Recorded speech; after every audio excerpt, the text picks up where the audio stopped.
तर देशभरातील औषध विक्रेत्यांनी ऑनलाईन औषध विक्री विरोधात बंद पुकारला असून त्याला कोल्हापुरात देखील उत्स्फूर्त प्रतिसाद मिळतोय।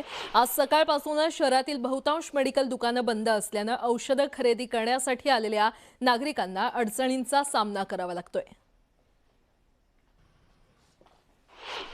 बेकायदेशीर ऑनलाईन औषध विक्री आणि या क्षेत्रातले अव्यावसायिक स्पर्धा या विरोधात आहे ते औषध विक्रेत्यांनी आज बंद पुकारला आहे। या बंदला कोल्हापूरमध्ये उत्स्फूर्त असा प्रतिसाद मिळताना पाहायला मिळतोय। जे मेडिकल दुकान आहेत ते कोल्हापुरातले बहुतांश आज बंद आहेत आणि या बंदला दावा केला जातो की 100% आहे तो या ठिकाणी प्रतिसाद मिळाला आहे। आणि एकूणच पाहायला गेलं तर औषध विक्रेते या एकूणच प्रकरणावरती सध्या आक्रमक झाल्याचं पाहायला मिळतंय।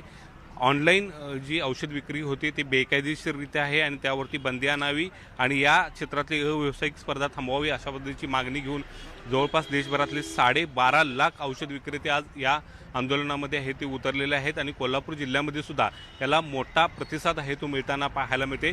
अत्यावश्यक औषधं ज्यांना हवे आहेत त्यांच्यासाठी हेल्पलाईन आहे ते सरकारनं जारी केलेलं आहे। कोणत्याही पद्धतीनं औषधापासून पेशंट रुग्ण आहे ते वंचित राहणार नाही याची दक्षता आहे ते सरकार घेताना पाहायला मिळते। मात्र एकूणच पाहायला गेलं तर या औषध विक्रेत्याच्या बंदचा फटका आहे ते सर्वसामान्य रुग्णांना सुद्धा बसण्याची शक्यता नाकारता येत नाही। कोल्हापूरमध्ये सुद्धा सकाळपासूनच आहे ते सर्व बंद अवस्थेमध्ये आहे ते मेडिकल दुकाने पाहायला मिळतात। 24 तास विक्री करणारी औषध दुकानंसुद्धा आता बंद असल्यामुळे औषधं घ्यायची कुठून अशा पद्धतीचा प्रश्न आज उपस्थित राहिल्याचं दिसून येते आणि कोल्हापूरमध्ये या बंदला चांगलाच प्रतिसाद मिळताना दिसून येत आहे।